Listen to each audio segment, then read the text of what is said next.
Hey, what's going on, everybody? Welcome to episode 12 of the Brent Pella Show. Thank you so much for tuning in. I hope you're staying safe and happy and healthy. My guest on the podcast today is one of my best friends. I've known him for years. His name is Nate Stein. He goes by Equanimous. He is a DJ, producer, and all-around good dude. One of the highest vibe dudes I know. We get into it, dude. We're talking about life. We talk about life and love and health and fun and how to stay sane in an absurd world. And once you listen to this, you'll know what I'm talking about. So please enjoy it and follow him on all the social media at Equanimous Love on Instagram. Check out his music, Equanimous, on Spotify. And enjoy this episode with my man, Nate, a.k.a. Equanimous. All right, dude. Can we bless the dinner? Do you want to bless our dinner? That we were going to The bless dinner. it, Well, I remember? ate dinner. You didn't eat dinner. Oh, yeah. May this dinner that I have later and you had And I already earlier, had. may it just be amazing for our bodies. And fill us with vibes. And thank you to all the people. And thank you to all the people. Yep. And it's blessed. And with that, we begin. Can you turn me up a little bit? You want to go up. You want to go down earlier. You want to go up now. You're very loud to me. That In my headphones. I'm a loud. I think I need to like turn it down. Peaked. Do I need to wear headphones? You don't have to wear headphones, no. But it looks kind of like the part. I would say you should wear headphones. You're just loud. I'm a loud person but in my general. ears. Well, I turned it down. Thank you for as turning much it as down. I could. That's wonderful. All right? I appreciate it. Now But we're good. Now I gotta, because it's levels. It's on the thing. High levels. Doing the thing. All right.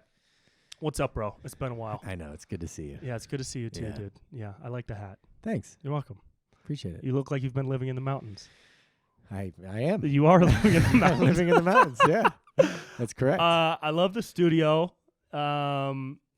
It's very cool. I like it. It is a sanctuary vibe. Thank you. The djembe jungle. The djembe jungle Yeah. is very cool. Thank you. What you been working on, bro?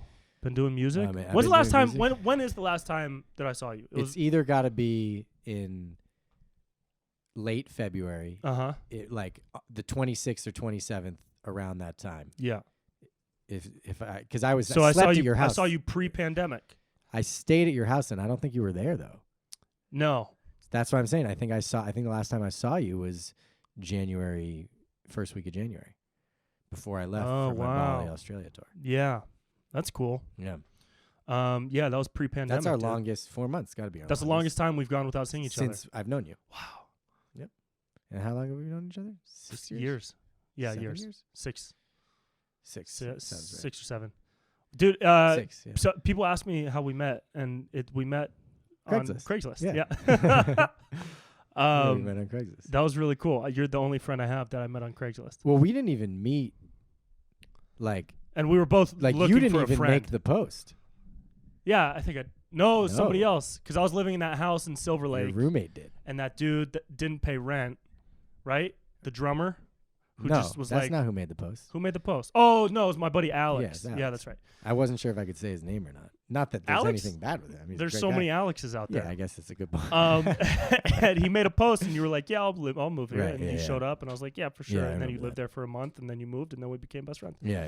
That's very It's a good cool, vibe, dude. yeah. That's cool. For people that are listening for the first time to who you are, Yeah. how do you describe yourself when somebody says, "What do you do?" Yeah. Because you're doing so many things. Yeah. I mean, obviously music is the main thing, but like, what do you say when somebody says, "Hey, man, what do you do?" I'm a DJ, producer, musician. Fuck yeah. That's what I do. I mean, I do other things, but that's Yeah. I mean, that's how I identify. How you been? That's how you identify. Yeah. Those are your I identify as musical a male, nouns. Right, a male. I Musical identify as pronouns. he. I hope that's not offensive. Musical pronouns? That No. shouldn't be offensive, Not right? offensive. I think it's If anything, it the supports. fact we're even talking about the vibration of some people are- using pronouns is a positive. Yeah, I because think it's that making we're it bringing more awareness to it. acceptable, right? Yeah.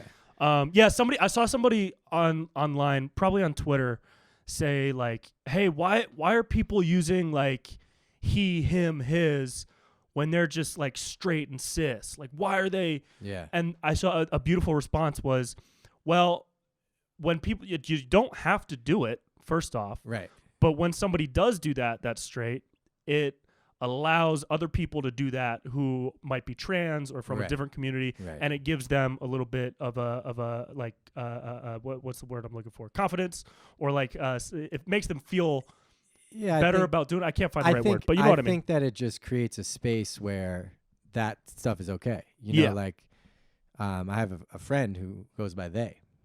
Cool. And so like, you know, they are, and a lot of people don't realize that they is singular. It's a weird kind of to think about, but they is singular. You say them, they, them. We could go into the whole thing, but yeah, we don't have to. I mean, No. to me, so it's like normalized. all right. So we've established totally that we are we're positive. pro-pronoun. We're pro pronouns. Yeah, we're pro-pronoun. I don't use them, but I am happy that other people do, and Yeah, that's I think great. it's good And it's all good. Yeah. Yeah. So how have you been taken to the whole like streaming during the pandemic thing? Because dude, I'm not a huge fan. You're not a huge fan. Well, so it's interesting. You know, I like it. I stream from here. You know, it's cool. I was doing a lot of shows. I kind of got over it. You know, it's one of the you asked what I do. Well, I'm a DJ, musician, producer. I go by Equanimous. I have another project called Bliss Looper. But I also have two other things that I do. One is that I help independent artists, basically get passive income, plays on Spotify, all that stuff. A lot of independent artists don't know about these websites where there's literally money just sitting there for you. Yeah. And you got to collect it. I'm actually teaching a course, streaming course in July called it's July 1st. If you go to the independentartist.org, you can sign up for it. Cool. Me and Heather So Christie. you're teaching people how to take advantage of streaming platforms for their basically. independent So music. so I love streaming. You know, it's passive income. It's I make part of my income that way. And then the other thing is that, you know, I just threw Global Unity Fest, which was a huge festival. And when we talk about streaming, we're talking about Nate performing a DJ set on a streaming service like Zoom or OBS. Yeah, that's an Equanimous set. Yeah, as Equanimous, because that's who you are. Right. Are you gonna say Equanimous or Nate on the? I don't know. What's your? Equanimous. Equanimous. That's Yeah. But right now my I'm gonna name's say Nate because your name is Nate. My name is Nate. And it was great. We got to support 180 artists. That's amazing. 180 artists through Global Unity Fest. And that was your creation. Yeah, some people came on board and helped me, and I couldn't have done it without them. Dude, I thought it was so cool. Yeah, it was. To be honest, when I first did the first couple of like streaming comedy shows, I was so not a fan, dude. Because like the first one was just really poorly thrown together, and they didn't mute anybody, so people were like interrupting, and like somebody put like gay porn up on the screen for everybody else to see, and it was up there for like a full minute before they were figuring out how to take it down. It's like you don't want to see all that. No. And hear people and some people do, but not some everyone. people do, and that's totally fine. But you still not during a comedy show. Yeah. It's not the place or time for gay porn. Not at all. It's just not the time for any kind of porn. Right. So I was not into doing streaming shows from then on, and I was like hesitant. I didn't reach out to anyone about doing them. You crushed it at Global Unity. And then I did a full hour for a Yeah. college. I did an hour-long college stream, and that went really well. Yeah. And they kept everybody muted, and so that got me more excited to do the Global Unity Fest, which I did. Was that an hour? And I had Morgan an on. hour. Yeah, and I had Morgan on for like 20. The first 20 minutes that you're like, is anybody here? Is anyone here? yeah. It's like the same. I have no idea because on But the OBS DJ it's thing different was than funny. Zoom. Yeah. I couldn't see an audience, but then I had the chat room, and it was cool. Anyways, it was great that it worked out, and I was happy that you guys provided. Should I be looking at you or this? You should be looking at me. Okay, great. I am. Yeah, don't worry. There's no cameras here. Oh, great. Okay. Yeah, unlike sorry if I broke the fourth wall. The rest of the world where there's cameras everywhere. Yeah. All right. Dude, have you heard about the conspiracy that birds aren't real? No, that's not a conspiracy. That's not a thing. Have you heard about and that they're like aliens watching us? No, that the government, creates birds, and their eyes are actually cameras. Yeah. And every bird you see is fake and just watching the public. That's really dumb. It's a crazy one. How do they fly? It's a robot. But what about the dead bird that I saw and there was no computer in it? Maybe that was a real one. Maybe they just there was a dead bird on the put ground. Fake ones in. I don't believe this, by the way. This is not my theory. Right. But I remember. I remember there was a dead bird on the ground. This is interesting. That's why I'm sharing it. Okay. And I really wanted to see if it was like, oh, what a great opportunity to see if my powers can use energy to bring it back to life. But I was with my ex-girlfriend at the time. Oh, and you couldn't do it? She would not. She was like, do not mess with that bird. That is God's nature. Whoa. Like, you're chilling. Yeah. So I didn't do it, but I remember. Do you think you could have? No. I mean, you don't know. You really don't know. My logical because mind you didn't says get to try. no, and my heart also says no. But what does your brain say? Hopeful, my my magical mind says, yeah, your spiritual connection says, yeah. Every once in a while, I'll see the remote on the far end of the table, and I'll just like kind of, hold my hand out to see if I've gotten it yet, to see if I've gotten the powers. Well, we got that. They haven't developed yet, but that I've been EMF doing that thing since I was 6. I showed you. Yeah, that you can hold it. Yeah, I've been trying to send energy to it to see if it will go up or down, and it does. It does. What'll happen is it'll go up, like the initial energy output. It'll go up, but then it'll go right back down because it's I just can't a quick sustain spark. it. Yeah, it's and hard now that thing, it looks like a little. I want to be able to sustain It's it. like Maybe a box. someday. It's like a small box that reads electrical super fields cool. in the air. Really cool company too. Talked to the guy for like an hour, but 10 minutes. But, but when you talk to someone on the phone that you don't know, the company, you're asking them questions. Yeah, you can say an hour. You say an hour. Yeah, that's chill. Yeah, right on. That's great. Yeah, that's great. So what's the last project you put out, music wise? Last project? Yeah. And what's the next? Like I mean, I put out singles all the time. There's singles. But coming what out I'm really all the excited time. for is I got an album coming out. I haven't announced the date yet, so I'm not going to announce it. Okay. What's it called? But it's my first album. The name of the album is called Mercury. You put out an album before? Put out EPs. Never put out an album. I put out explain albums the difference in other projects. Because isn't it an extended play, like 6 or 7 songs? And it's 6 songs or less. Technically, it's 6 songs or less is an EP. Oh, or 30 minutes or less. That's like the industry standard? Yeah. It is what it is. Spotify will say if it's an album or an EP based on, it's got to be 6 songs or less and 30 minutes or less for it to be an EP. Okay. Yeah. Okay. Right on. Well, you're gonna put that out. I got an album coming out. I'm excited about that. This summer. We'll just say this summer. This summer. It's my first album. Very excited about it. Yeah. And then, do you like going on the road to perform? I mean, I was on the road for the last year. Yeah, you were living in a van. I only stayed in it for like 10 nights the whole year. In the van? Because a lot of times I would stay at your house. Oh, that's right. Or like other people's houses. Yeah. Or like when I was in like Bali in Australia, I like got hotels. What was Bali like?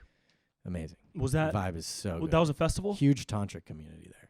No, Bali was just, I had some shows. Oh, you just went I wanted to go to Bali because I'd never been. Yeah. And so I got offered to play this music festival in Australia. And I was like, all right, well, it basically, it made sense to go.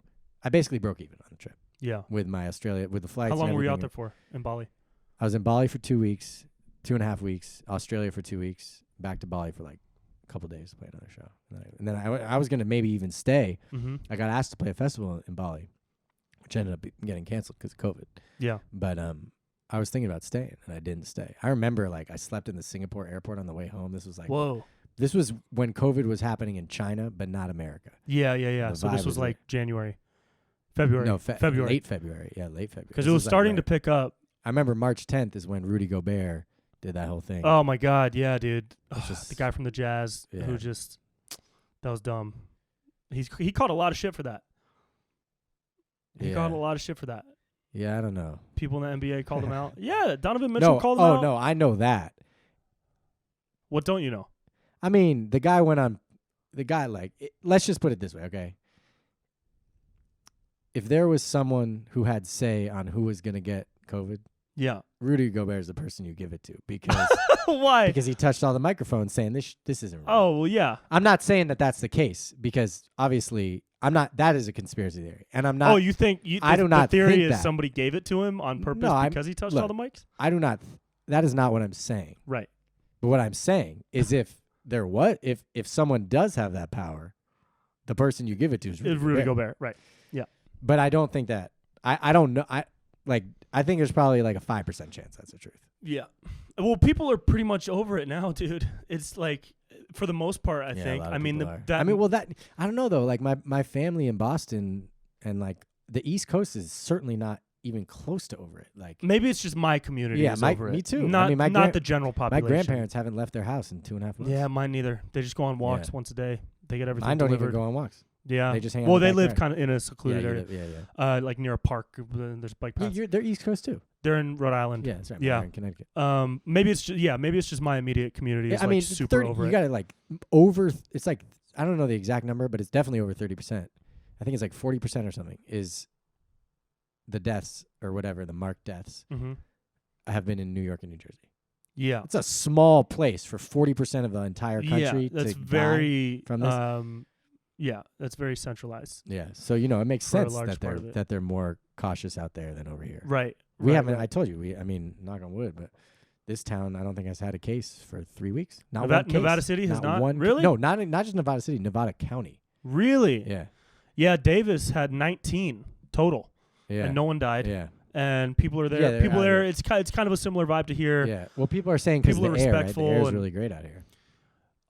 Yeah. So they're saying it's like that's why people can't handle it now because the air is different. Because like glyphosate and all that stuff, which is in Roundup, is now going into the air through like oil and stuff. I don't know. What? That's wild. I don't know how that stuff. I'm not a doctor. Your last guy was a doctor. The last guy. I ain't no doctor. Yeah. Listen to podcast episode 11. What am I? 14 or something like that? This is 12. Oh, I'm 12. You're 12. Oh, great. Yeah. Not an age, but not an age, but you are episode 12. Right. And you were the first guest on my podcast. That's right. But I don't have a podcast. And you don't have it anymore. No. Did you like your podcast? Yeah. It's fun. I did. It is fun. I'm trying to figure it out. I don't get it still. I don't think I'm good at it yet. You're doing great. Dude, I'm just trying to figure it out. Like the whole podcast thing is like you're speaking your mind and you're connecting with an audience, I feel like.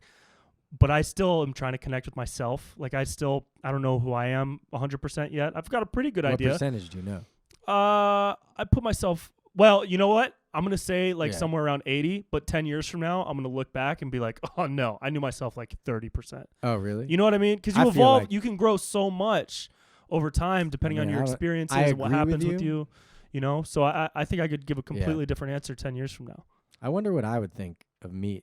Because right now, if you guys, I'd be like 99, 98, 99.8, maybe like. Yeah, that's really good. But then I would question how much room are you giving yourself to become different? Oh, I'm gonna become different. But if the question is how much do I know myself? Which is now my present being right now. Yeah. Pretty well. I mean, I've done a lot of different things to be able to know what's going on in this system. Yeah. I think I know myself pretty well. Do I know myself totally? No. I just think that there's so much more to uncover that hasn't been uncovered yet. And I think understand what you're saying. That's a life. But then your self changes. Yeah. If you uncover something about yourself, you become more aware, and then you become a different self. And then you go beyond 100%. You go to 105. You go to 105%. But everyone knows that it only goes to 168.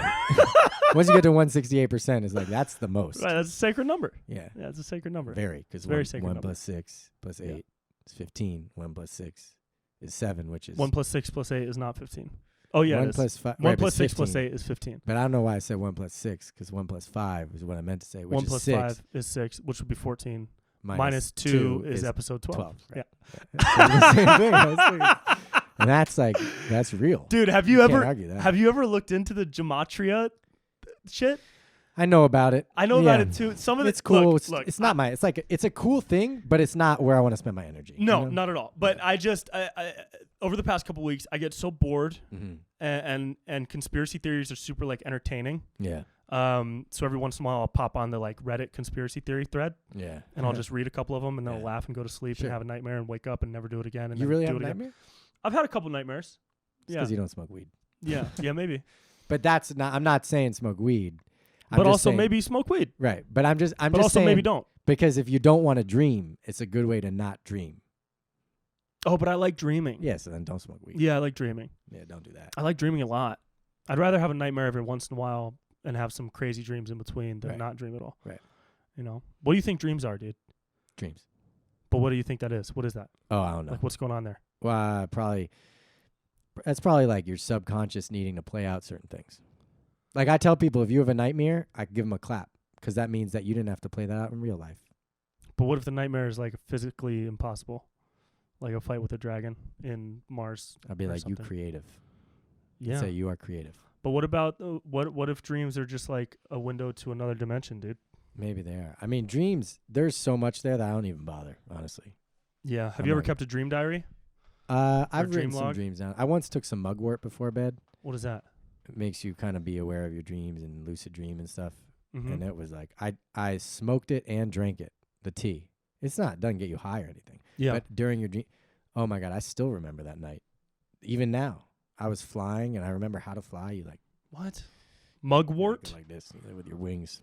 Yeah, mugwort. It sounds like something you get. I didn't want to do it after Harry Potter my land. dream was, yeah, it does, doesn't it? Yeah. Probably is. That's probably where she got some stuff from. Because you're a muggle and you go to Hogwarts and then you have mugwort. Yeah, exactly. Yeah. Yeah. I dig that. Sacred. I dig mugwort. Yeah. That is sacred, dude. Yeah, it's a wild time, you know? Yeah. Waking up to news that monkeys are escaping with... I looked that up, though. Is that real or is that No, fake? Is I it don't fake? know. I don't know. I think it was like maybe one monkey and it seemed like an embellishment, to be honest with you. Well, a lot is an embellishment. Everybody's trying to get clicks on their news headlines. Yeah, they're doing a good job. Yeah, they are doing I a have good a job. question that's unrelated. Can What's I ask you a question? Yeah. I'm just curious. When you do these podcasts, do you have like topics that you want to go over with the person, or do you just It depends on the person. follow your heart? Kind of. With you, I'm following my heart. That's cool. Yeah. With Dr. Gary in the last Yeah, one, I when had you had bullet it. points. Yeah, of course. With my buddy Stevie, and Alex. You did one with Morgan too, right? Yeah. No, we just Talked, talked. Yeah. So every once in a while, and I don't know. It's gonna vary between having a guest and doing it solo, and I'm still trying to figure it out. You know. It's cool. I think you're doing a great job. You're getting off to a great start. Thanks, bro. Far better than when I did it, and I did it for longer than you. How many episodes did you do? I think I did maybe like 15. Yeah. 15 episodes. A season. A season. That is a season. Yeah. That's right. And then I stopped it. And I got the name from you, called it Fun with Friends. Fun with Friends. I know. That was the name of the first show I ever did in L.A. The Yeah. first show I ever ran in L.A. was called Fun with Friends. It was a variety show. Sketch and stand-up and... And then my ex-girlfriend did Sex with Friends. She still has it, her podcast. Ooh. Amanda. Oh, it's called Sex with Friends? Yeah. Is it about having sex with friends? She Okay. does. She's all in All right. that well, stuff. shout out to Yeah. Amanda. Yeah. That's great. Good job. She was on Morgan's podcast, too. Oh, that's right. We've all been on Morgan's podcast. We've all been on Morgan's podcast. Does he still do his podcast? He does not. He's doing a lot of live streaming stuff, though. Good for him. He's crushing it, too. He's doing really good with the live stream setup. Yeah. Yeah, he's doing really good with the live stream setup. Yeah. Somebody chimed in on his live stream setup the other night, and because he does this call-in feature, and somebody called in and was like, "Hey man, big fan. Hey, I just wanted to ask, like, hey man, do you think blue lives matter?" So this guy totally interrupted his show, and I just thought it was a bummer. No, that's what happens when you open up your channel like that. Yeah. You Well, never that's know what where you're happens gonna when get you hit. open up yourself, I think, as performers. We open ourselves up to a lot of weird shit now. Yeah. You know? I mean, I get some weird DMs, Your dude. comments are hilarious. I What's get some of the some weirdest funny DMs comments, you got? dude. The weirdest DMs? Yeah. Bro. I had a dude hit on me like hardcore. Like That's normal though. yeah, but it was dudes really who- hardcore. I'm not gonna say what he said, Yeah, but it was yeah, really that's okay. hardcore, and I Yeah. just deleted it and I blocked him right away because I didn't want that in my Right. life. But if it was a hot girl, you probably would have accepted it. At the time. All right. But yeah, I've gotten some weird ones. When I did the Eminem videos, I got death threats. Wow. So you've gotten hate. Oh yeah, dude. That means you made it. Yeah, I think so. Yeah. When you're getting people to really have a reaction like that one that's way, fun. that means Do you people are having a respond, or reaction do you the just other way. delete and go, It next? depends. I like interacting with people because Right. I'm not a robot. I'm a Right. human person. There's so a I'm really gonna funny. respond There every was a once in while. funny comment that I saw in your the new mask video you did, Yeah. where someone said something, and then you said, "Yeah, for sure." Oh yeah. But what I don't think you realized Uh huh. is that about an hour after you, someone wrote another comment, and they got more votes than your "yeah for sure" did. Uh-huh. So it's like the initial comment, then the other comment, and then "yeah for sure." So it looks like you're saying "yeah for sure" to the second comment. Oh, like mine got bumped down? Yeah, but it looks Oh, like no. you're saying "yeah What for was sure." the second comment? I don't know, but it was very funny. So Oh, okay. It wasn't like putting me in a bad spot. No. All right. It made no sense, which made me laugh Okay, cool. because it looks like you're saying "yeah for sure" to the next person. Oh, I get it. Yeah, that's great. It's pretty funny. Yeah, that's great. Yeah, I like responding to people with. Oh, dude, I got So I did this video with my buddy Trevor. It was NorCal guys versus SoCal people or Yeah, I saw whatever. that video. Trevor's killing it too. Yeah, and so we put that out last fall, and it got a lot of views. And then my character in the video starts smashing on Bakersfield and like saying how Bakersfield is the worst place, because it is. And so. Also the guy who asked that question to Morgan was from Bakersfield, so you know what I mean. But shout out to all the good people in Bakersfield that are actually good people. I love you. Okay, so we put out that video, and I got a message from a guy that said, "Hey, bro, you ever talk shit about Bakersfield? I'm gonna show you what we're really about, motherfucker. Don't ever let me see your face out in Bakersfield, bro." So what'd you say? I responded with, I wonder if I could find the message. Hey, Jamie, can you pull up the message on Facebook between me and that guy in Bakersfield? Yeah, Brent, for sure, dude. Dope. Love how Jamie's here. Yeah, Jamie's here to pull Hope shit up. Joe Rogan's cool with that. He doesn't tell him. Oh, no. Yeah, and I pay Jamie in DMT. Nice. Yeah. That's a good way to When's the last time you did DMT? Or unless you don't want to talk about that. Okay, I'll talk about it. I got DMT around me right now. Do you really? Should I share that? That doesn't matter, dude. People need to stop living in I don't fear have DMT of medicine on me and right drugs, now. I dude. was just making a joke. I hope I don't starts do it. I've just, it's like one of those things that's just sitting in my closet. I think it's one of those things where the more people talk about drugs, the less stereotypes they'll become, and the more ingrained in society they'll be in a positive way. So being someone and when I say drugs, I'm not talking about meth and crack and heroin. I'm talking about medicine. Medicine. Yeah, I got you. I made the decision. So I've never publicly really spoken too much about psychedelics and stuff. I mean, I have, I guess, on my podcast, but I never smoke weed on camera or anything like that. But like I said that I was. I told you before this. I was like, I'm done hiding. I'm not gonna hide that. It's like I'm not gonna publicly be like, oh, look at me, I smoke weed. But like, I don't need to hide that anymore. Because I was thinking, who am I hiding from? Okay, my family. My cousins who would probably judge me. But then I think, okay, they know I smoke weed anyways. Right. But you know what? I think I just got to be myself and just show that to however feels safe and good for me. Yeah. So I think it's cool to talk about. I think it's great. I really truthfully hope that people in our generation and the next generation start to understand that drugs like mushrooms, MDMA, LSD have purposes beyond just getting fucked up and listening to dubstep. Totally. And I think that because that's how the media portrays it, how it's been portrayed in movies, and that's fine because that happens. Yeah. But there's such a bigger purpose behind all those things, and I think the older generations, some people understand that, but the majority don't. I mean, there's even doctors. I think it's actually okay that I think that it's. Some of these things can get in the wrong hands and people are fucked. You know what I mean? Yeah. So that's why I think it's okay. I think we're on the right path. You know what I mean? Yeah. I think we're on the right path with it. I don't even have the desire to, like, once I did Iboga, I was like, I really did not have I don't even think I've been like that on medicine since I did Iboga. And I was like, what's Iboga? 2 years ago. Is that the frog? No, that's combo. Combo, I don't. I mean, combo, combo is the frog. Very healing, but it's not my vibe. What is it? What is it? What's it called? Adobo? Agobo? Aboga. That was the grand. Bodega? And I tried them all. I mean, I never done like meth or shit like that. But no. But I tried the healing ones. Describe Aboga. I mean, that's like the grandfather. It's like. Well, how do you ingest? Is it tea? How do you ingest it? A couple different ways you can do it. But you ingest, you can drink it. You can also put it in your. I don't do needles and stuff, but No. It's one way to do it. Yeah. It was strong. It wasn't super trippy. It was like lots of. You can't move, tripping for days. Days. Yeah. How do you know when to eat or drink? Oh, you can't eat or drink. You can't move, bro. Like people if you need to go to the bathroom, someone got to lift you up. Well, how do you sustain life for days if you can't move? I guess. I mean, maybe like okay, not days. Like the peak probably lasts like 24 hours. But like the whole thing probably maybe like 48. And are your eyes just like closed and you drift off into a different dimension? It was like a lot of crying and puking and. So it's cleansing. Oh yeah, it felt like a surgery. Like a very physical feeling. Yeah, really intense stuff. What was the setting? I was in Costa Rica in a beautiful. Was it like monkeys all around me? Oh, that's fun. Yeah. Hopefully not the monkeys the that first time with the coronavirus. Nah, not those. The first one was outside. Then inside. Like was the environment like a gathering? Like it's did like you do 8 it people with some guides who have been like trained and stuff. Yeah. Yeah, no, with that kind of stuff, I will say right now, like I don't like if I mess with that stuff. Well, that's got to be like setting, for a purpose. You can't do like that at a house party. Peyote, San Pedro, any of that stuff, which I really don't have any. Like I said, after Boga, my interest is low in that, because I feel like I got what I needed.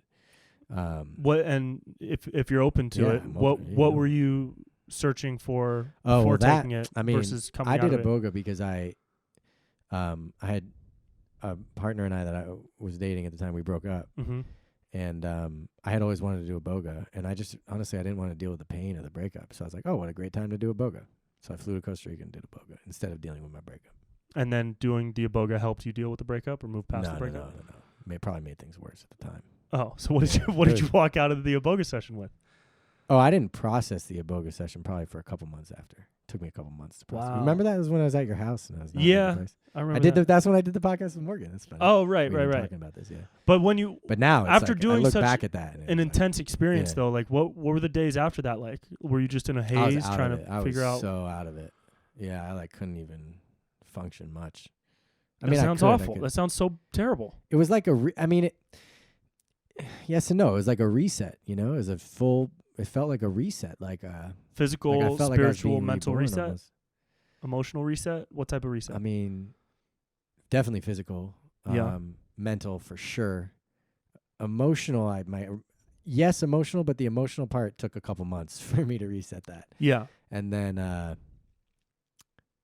what other thing? I mean, did I answer yeah. I'm just curious about the reset because that's such an intense thing to go through. It was intense, yeah. And then to come out of it, like, and have like months of processing. Yeah. I don't know. It just sounds like so intense. It was. I mean, it was intense. But at the same time, it was like the spirit of the medicine made me feel like comfortable with the intensity. Yeah. Even though it was like being comfortable with being uncomfortable, you know? Okay. And so now I'm like, so great. Like now I'm like, I'm sitting in a chair. And it's like talking to my Does friend. something like that give you a different type of appreciation for just everyday life? You know what song I just released was The Words of Wisdom, where your one line is, I'm in it. The most important thing in life is gratitude. Gratitude, nice. Right? Yeah. And that was one of the lines I actually had hesitation with because I was like, is it the most important? Is gratitude the most important? And then I'm like, kinda. I mean, I don't know. I think about that one sometimes, and I think. What do you think? Do you think there is a one most important thing? See, I don't know. Yeah. I don't think it's worth thinking about. Right. Because you think about it forever. I think it's an unanswerable question. question. I think it's worth thinking about until you realize it's not worth thinking about. I think a lot of things in life are like that. It's worth thinking about until you realize it's not worth thinking about. I think a lot of things in life are like that. Because once you get to the point where you realize, oh, it's not worth thinking about this, that is the answer. Is then you're back in the present, and now you're living the rest of your life. So that means you technically answer the question. So maybe being in the present is the most important thing. Being present, it's one of the most important. But you can be present with murder. You know, being yeah, I mean, so some gratitude, killers got to be present too. But you can also be grateful in murder. So like, right? You feel weird talking about. How about this? What is the one thing, what is a thing that has helped you most in your life? What is one thing that's helped you most in your life?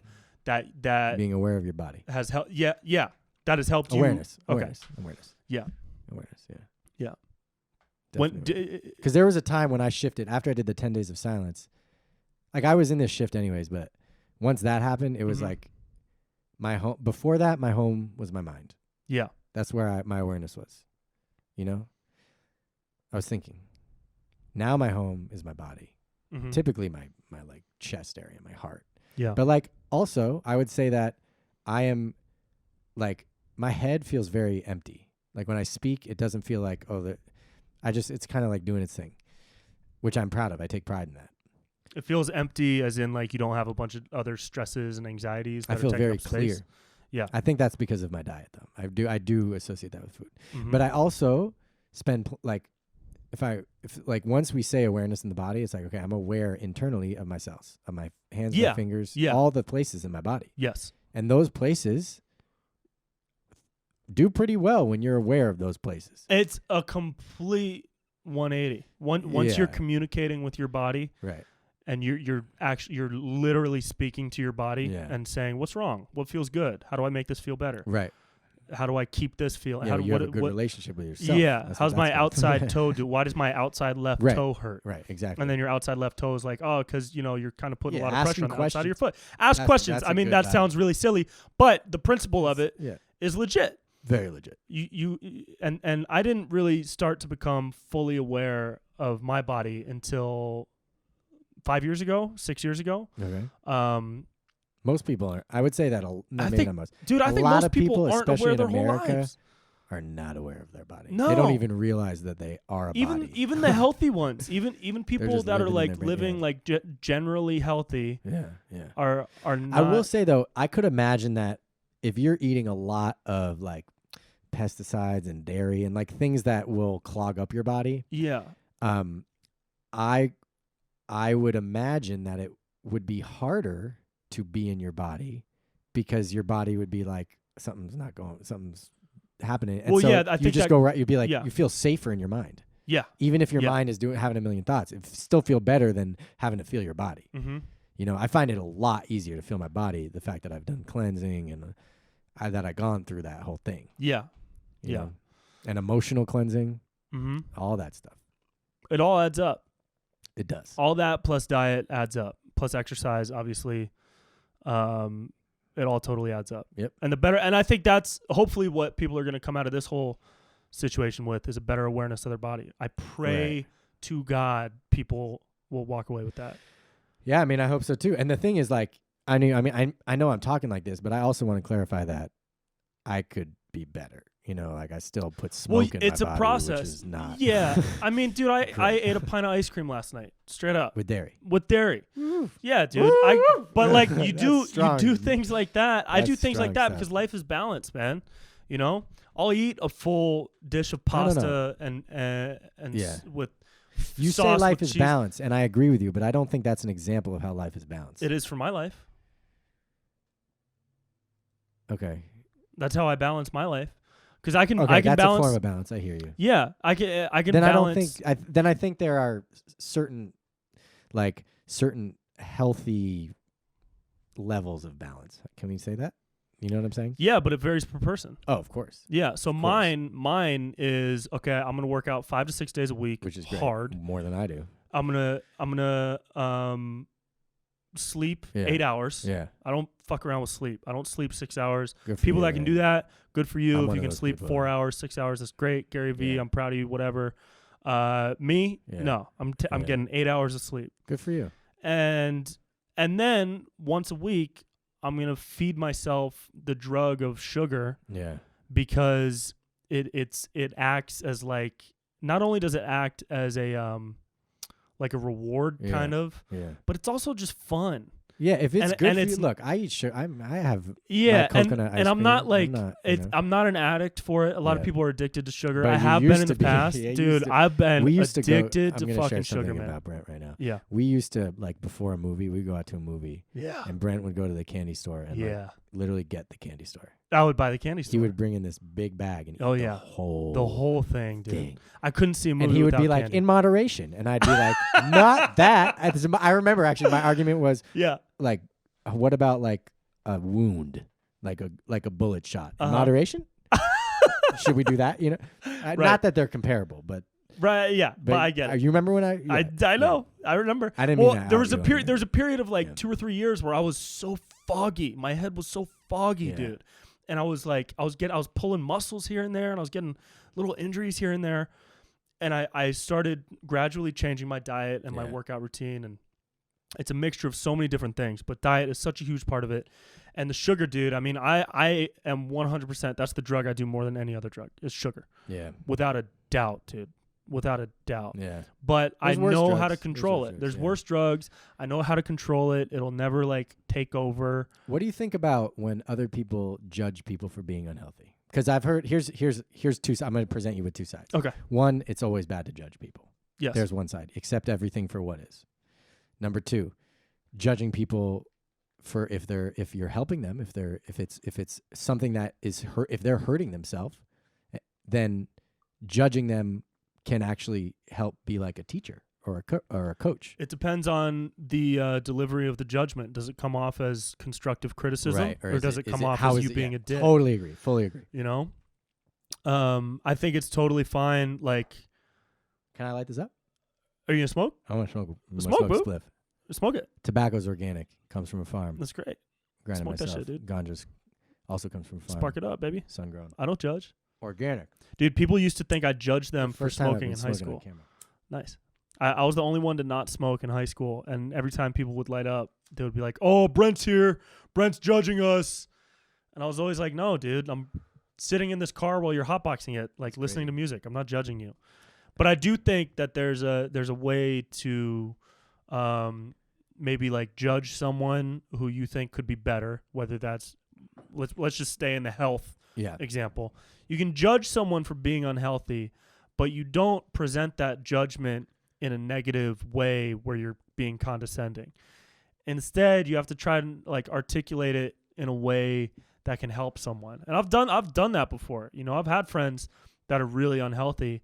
I'll just bring it up. I'll be like, "Hey, how's your diet, dude? How you feeling?" That's a good lately? way to do it. You know what I mean? I think that's a good, healthy way. Because That's you can a healthy also, way to do it. if you know someone really well, you can tell if when they want yeah. or even need something, but they don't know how to ask for it. I try to stay away from proselytizing. Is a nice word. What does that mean?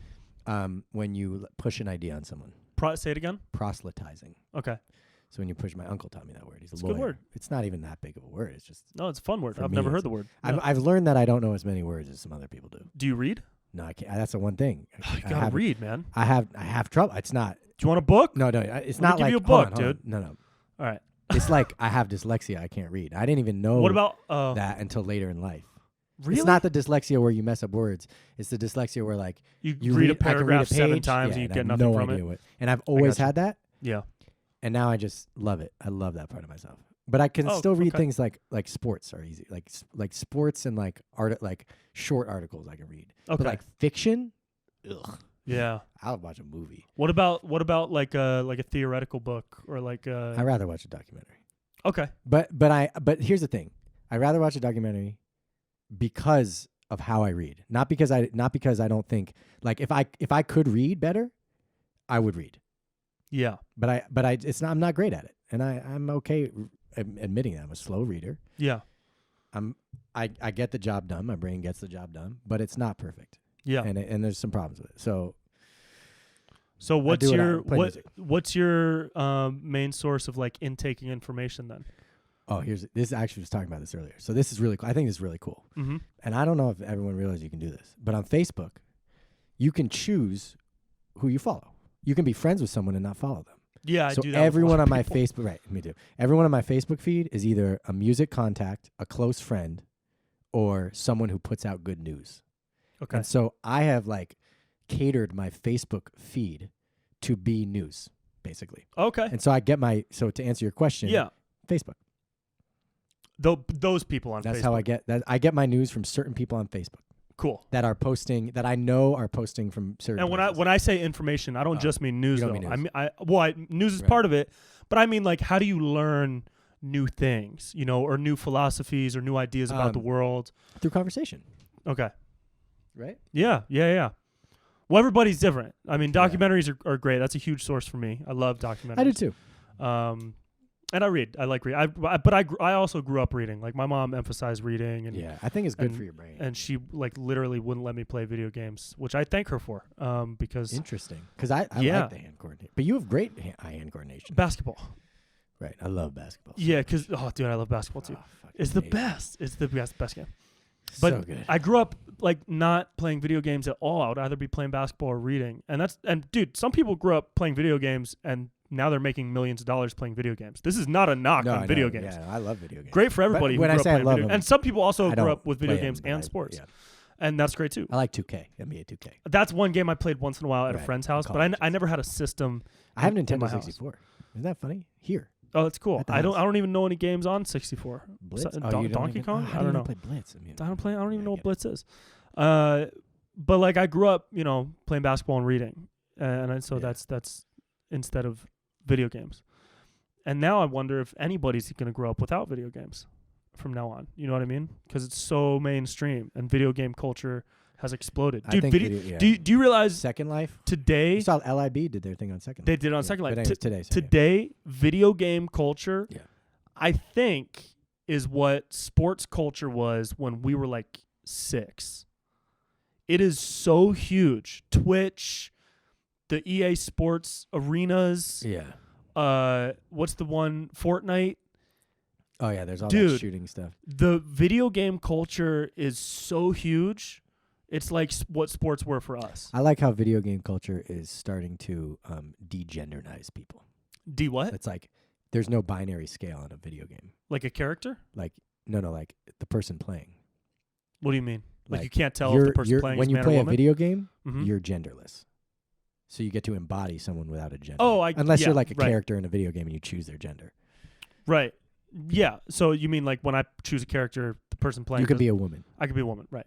Yeah. You know what I mean? Yeah. Well, that's what is going to start happening with virtual reality too. Yeah. They're going to start having virtual chat rooms where you can choose who Have you seen the Marble League? What's that? It's like they're doing it now. It's blowing up because of the whole thing. It's like a marble race, like a horse race. It's like a car race. It's like a race car track with marbles, and there's announcers, and each marble has a name. You can bet on the marbles. You can I haven't, but you can there's some announcer being like, oh, and like Smooth Rider is like, oh, and look at that, like what is it though? Zinc like, what's just the context of it? It's just a thing. It's a race, and like people now, it's a league, and so like online standings. Yeah, it's a real thing, and they're just marbles that are going on a track. That sounds so weird. It's so entertaining. What? How? We'll watch whenever. You will love it. What's it called again? The Marble League. It's just called the Marble League. The World League of Marble. I don't know. The Marble That's League. so strange. People buy these kits, and we could buy a kit, and we could be part of the Marble League.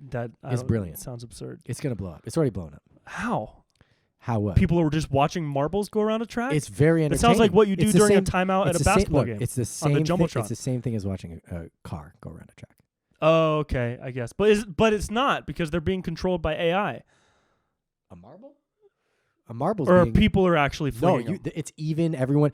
What they do is this is happening in reality. This is how they do it. Okay, they have a qualifying race, and whatever they do, one marble at a time, and whichever marbles get the fastest speed get to be like in front of the track during the real race.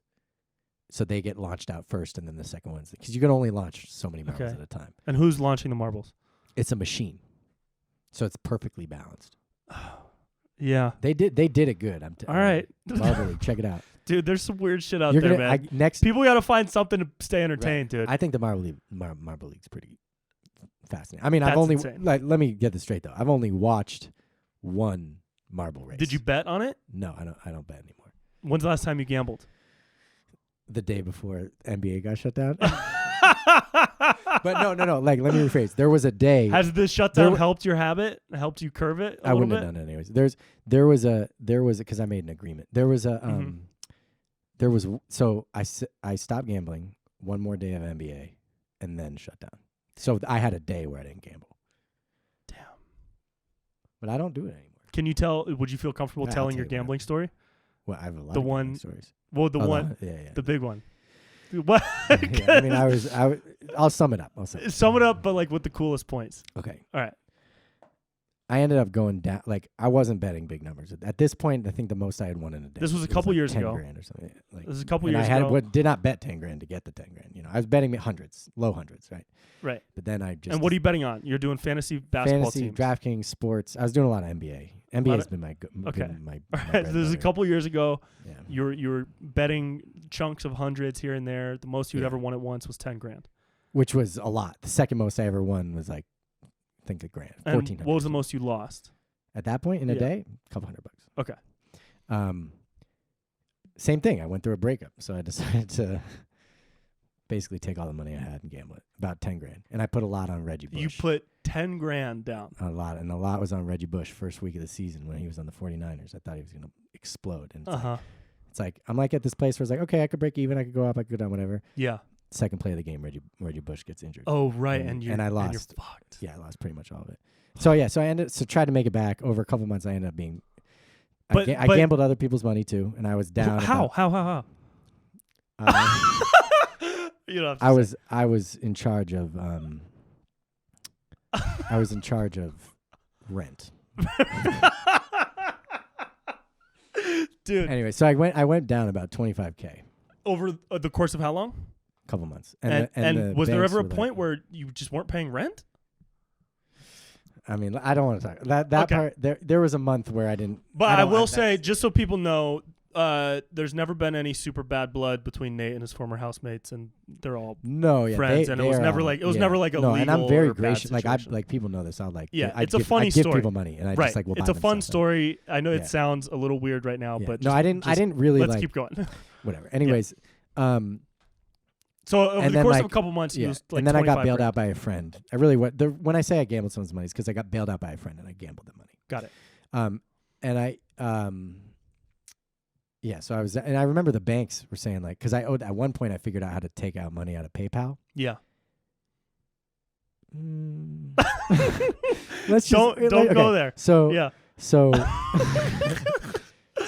I want to hear about the PayPal win, and I dude. are cool. Get Anyways, to the okay, win. I'll get to it. So the banks were like, if you don't pay us back, what really shook me was the banks were like, if you don't pay us back in 60 days, you can't open a checking account in the United States for 7 years. Right. I was like, okay, that's a thing. So I Yeah. tried to get a job and all these things to stop.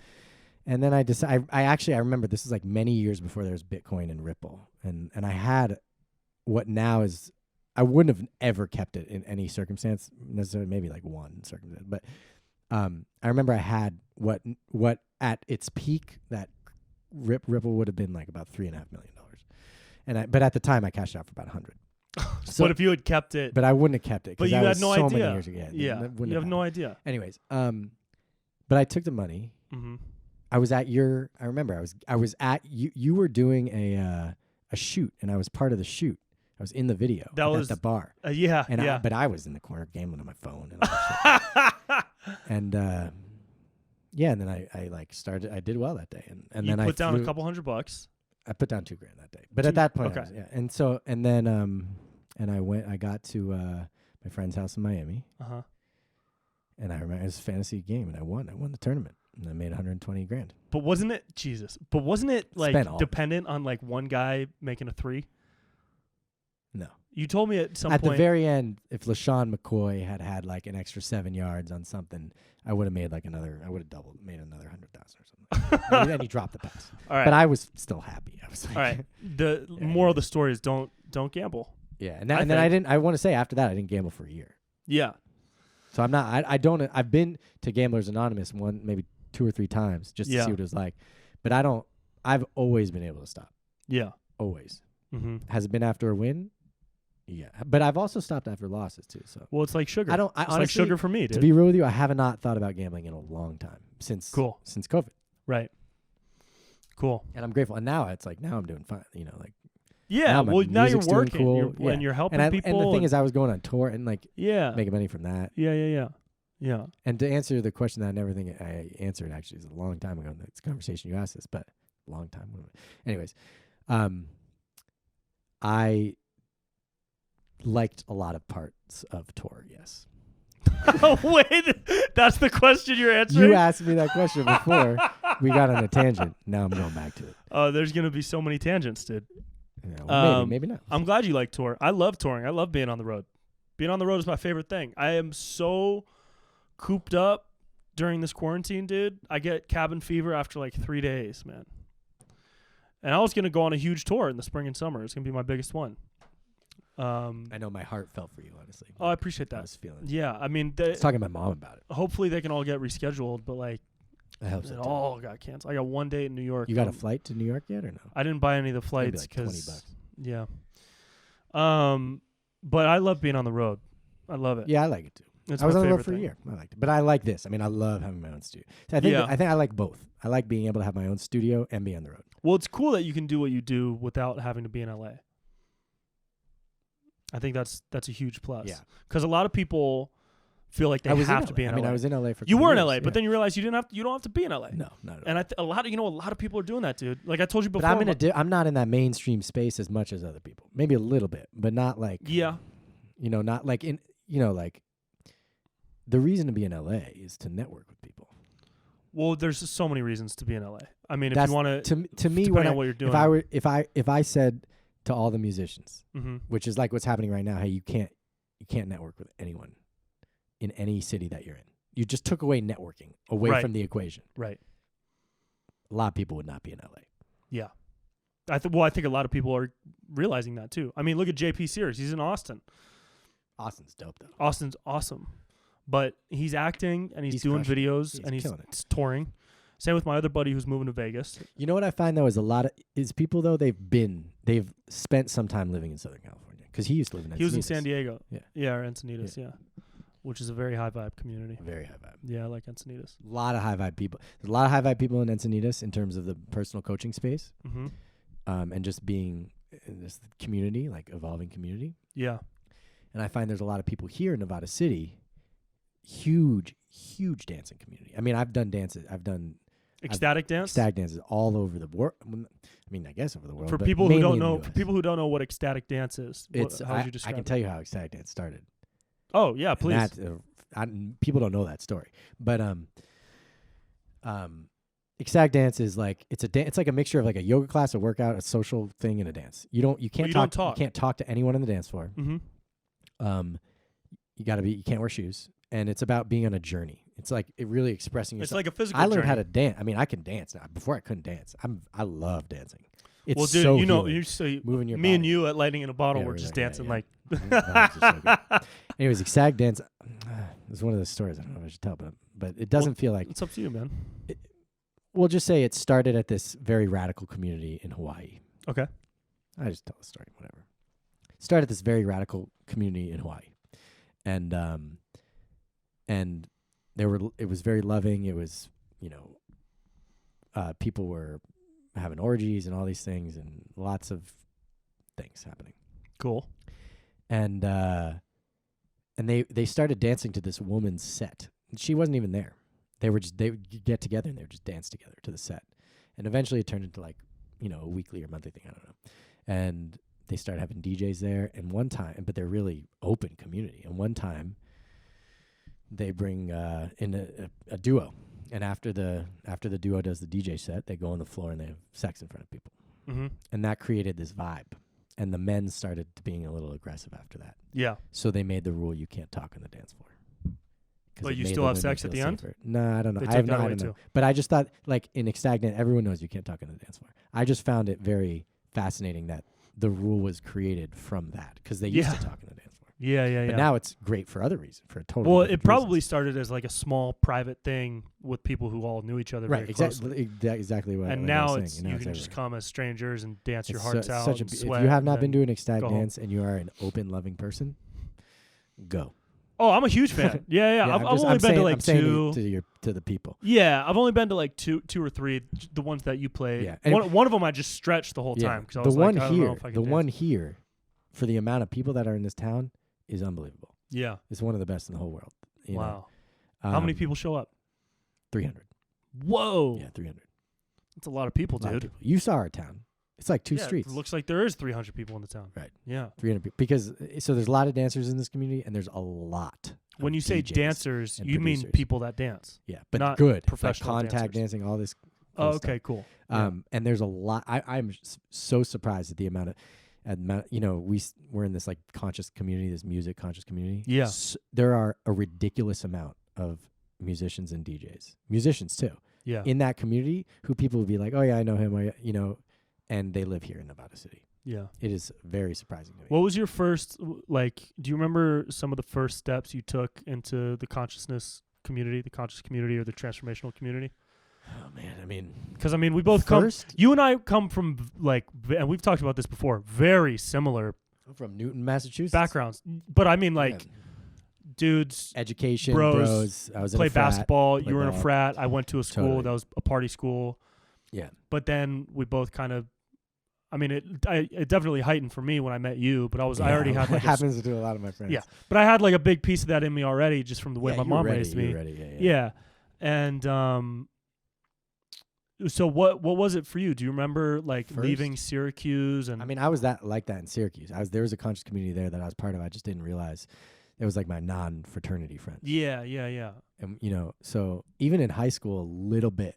Mm-hmm. But I think it really started when I was like 5 or like super young, and I was like, what's the sky? Yeah, I had those moments. Yeah.